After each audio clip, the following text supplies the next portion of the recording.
Hello guys and welcome to Electronic Art, this new channel on YouTube. We are here with Shinedoe, our new guest of today, and we will talk about your life, your career, and you will answer to our questions.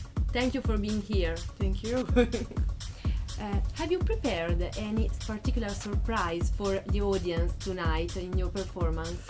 Whoa, basically I don't really prepare myself, but I just choose the records where I think like, okay, it will be cool for tonight.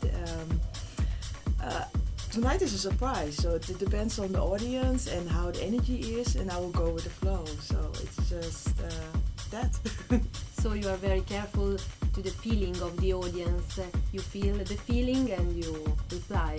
Exactly. I'm just I play what happens in the moment, and of course you make a selection of like what kind of records you bring with you. But the night is just full of surprise. Yeah. Okay. Which features of a track catch your attention in general? What do you like about the track? Which track you mean? In general, for example, the tracks that you love to listen. I have a really broad taste. For me, very important is in the track that they have a certain identity, a certain feeling, and it can be from, for example, it can be very house feeling to techno feeling, but I just find it. Tracks have a unique energy from the producer, and yeah, I have not a particular. If I hear it, then I can say, oh yeah, this is a track I feel and like to play.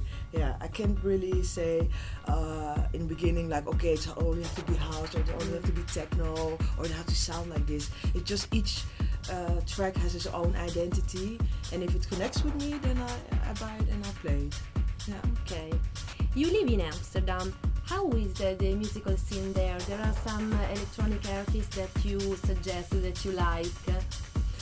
Oh yeah, the scene in Amsterdam is very big. You have different kinds of scenes. The house scene, a bit of deep house, a bit of tech house, techno. So it's a lot of scenes in a scene. And what I like, there's also a lot of upcoming artists. Let me be okay, I'm of course a fan of my label partner, 2001. What I like about him is he's very diverse in his productions and still has his own signature in it, his own style. The upcoming artists, I really have to think which stands out. There's a guy called Keith Carnell. I think it's very interesting, and I'm buying a lot of him. And of course, you have the artists who are been there for a long time, like Steve Rachmat. Sterk makes really great music. Artists like Tom Trago makes also really nice music. What else? Yeah, there are many. But yeah, it's a very strong and dynamic scene in Amsterdam. Interesting. And what about the Italian scene? Do you know any Italian artists that you like? Oh yeah, let me think. Of course, I released from Pasco Nuso. He's an Italian artist. Am I correct? No, I think he's an Italian artist. I'm not sure, but I think yeah. I think he's a really good producer.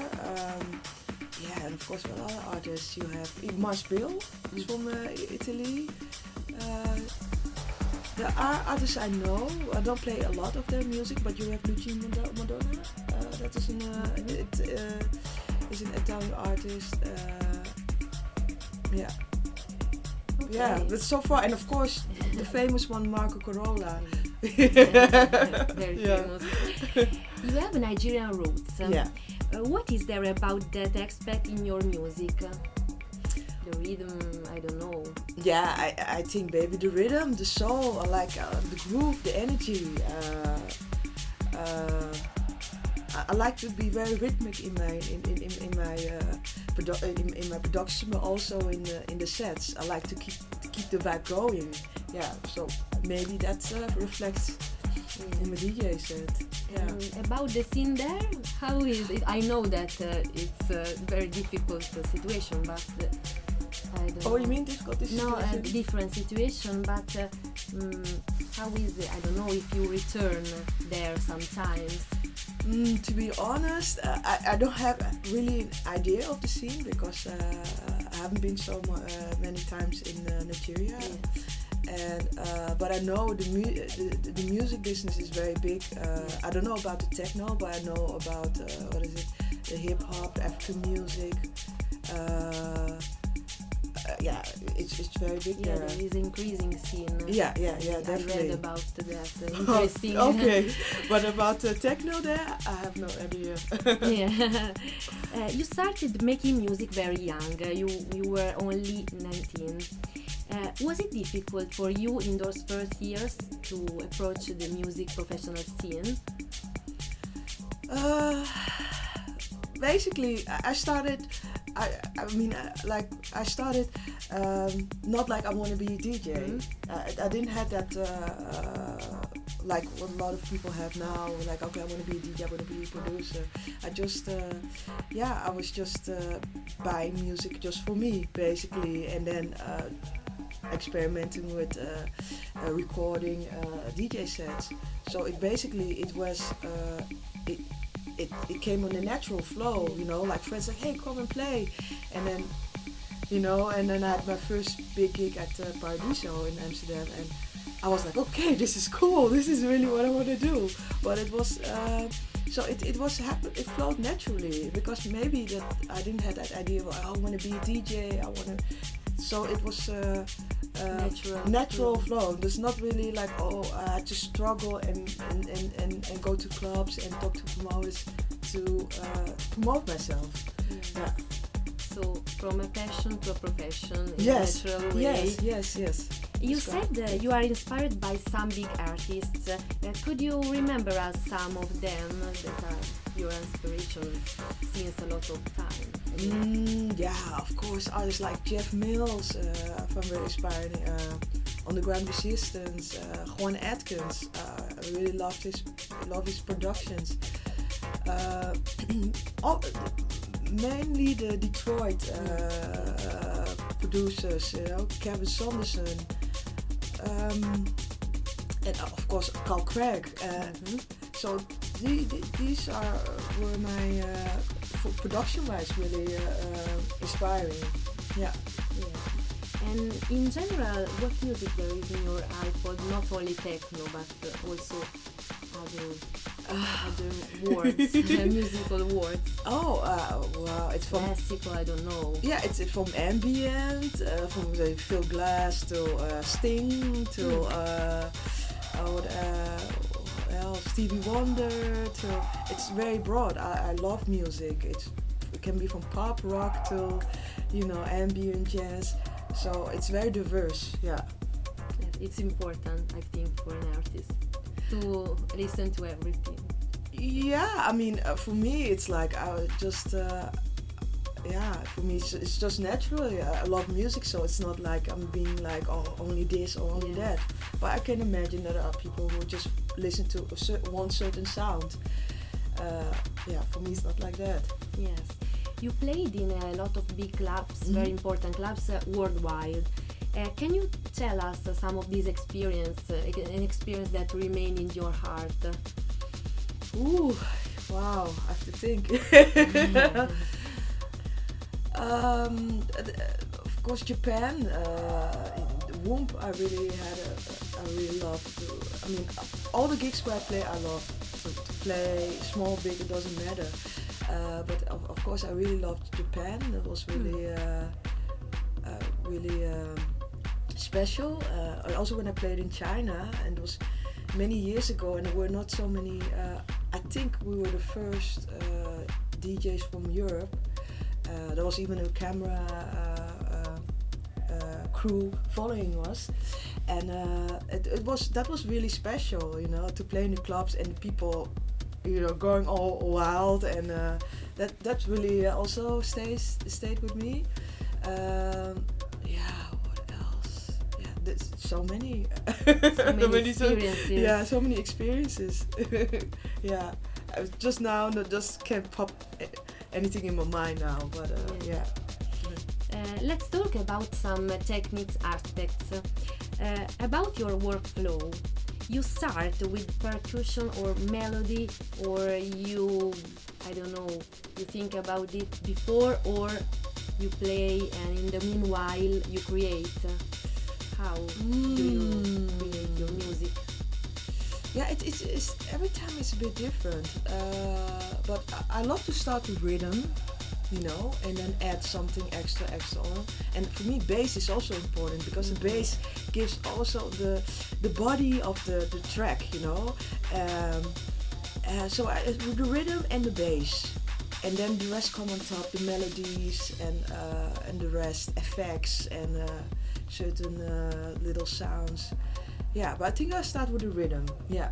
Yes, interesting. Yeah. Have you ever studied a musical instrument in your life, and which one? Or if you could, which instrument would you play? I have to think. But basically, I haven't really. Everything what I produce is by hearing and just doing. Oh, yeah, this sounds good. Okay, so I don't have that musical. Instrument background.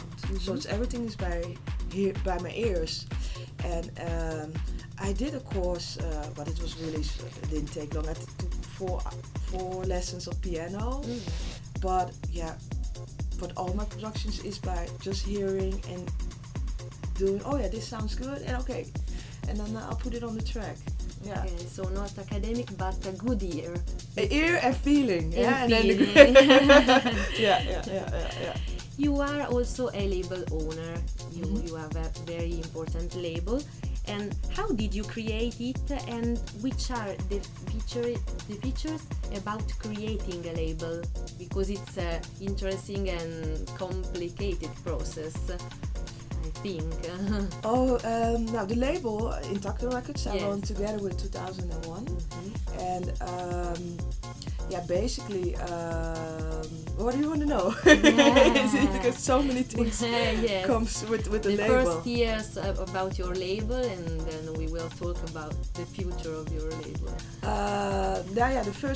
So in 2004 I started with Intacto Records with Dylan then, 2001. And 2001 already had a label called 100% Pure, so he had already experience with the label. So basically, by having the label and he had experience, I started learning how it works. And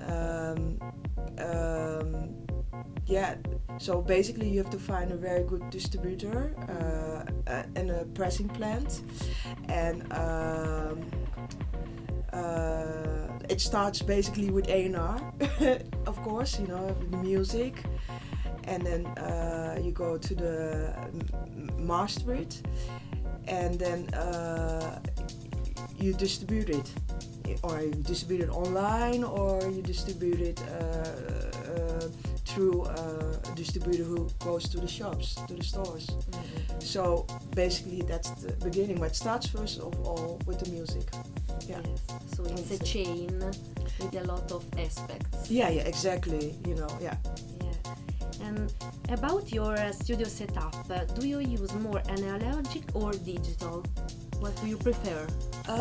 I used to do a lot of analog, and but then I just shifted to digital, and I'm now so used to the digital, because you can put so much instruments in that as a virtual instrument. But still, in my heart, I think I love analog, because it's like you're with the knobs, with the hands, and you don't have to use the mouse and everything. So there are how you say that.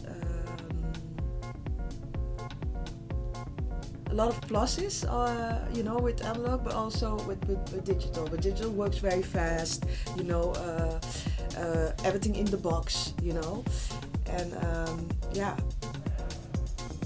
so I work now a lot of digital, and but I mean I love also analog. Yeah.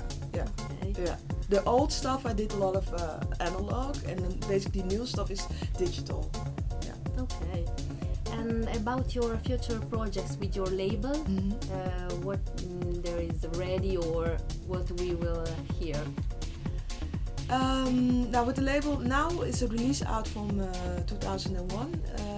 It just came out, was it this week? Yes, this week, my thing. And the next one is coming from me, I think in 2 or 3 months. And we're working with different artists, but this is what's now coming up. Okay. And we released a lot of music from different artists all over the world on a label. And what do I have to say? It's what do you want to know exactly? For example, you work with a lot of artists, I think also young artists. And what you are careful to, what is important for an artist to work with you? What are the features that attract you? For me, it's very important that the artist has his own identity and really believes in what he or she makes, and knows also what the label is about, because I noticed a lot of people sending music over, demos, and they're not really doing research about the label, so sometimes the music doesn't fit with the label. And also I think it's important that the artist just believed in his sound, because sometimes you have also artists who really want to be on the label, so one day they make this music, next time they make that music, and there's no continuity, no how you say that, how you say that, you can identify this is the artist where he stands for, you know, and so that's for me also really important. And the label is now, back in the days we did a lot of, we did techno, but also a lot of tech house stuff. But now it's more the direction again, back to where we started, more techno stuff. And if people send house is also good, but if it fits, if I get the yes feeling, if we get the yes feeling, then we release it. Yeah. Okay. Yeah. It's really hard to say like what kind of sound an artist has to have to send a label. I always say just send, and then we'll see if it fits. You know. Yeah. Let's try. Just try. You never know. Don't be shy. Yeah, this exactly. is your suggestion for young DJs and artists from all over the world. Yeah. But also also know if they send music to the label, that they have understand where the label, the history of the label, and Okay, and to have an identity. Yeah. Is the first thing. Yeah. Okay, so thanks a lot. Okay. We're done? For sharing your time and your history with us. Okay. So we will see you tonight at the This Is Not Party here in Italy, in Castiglione, Olona. And see you also next time. Okay, Thank you. you. Thank you very much. Thank you.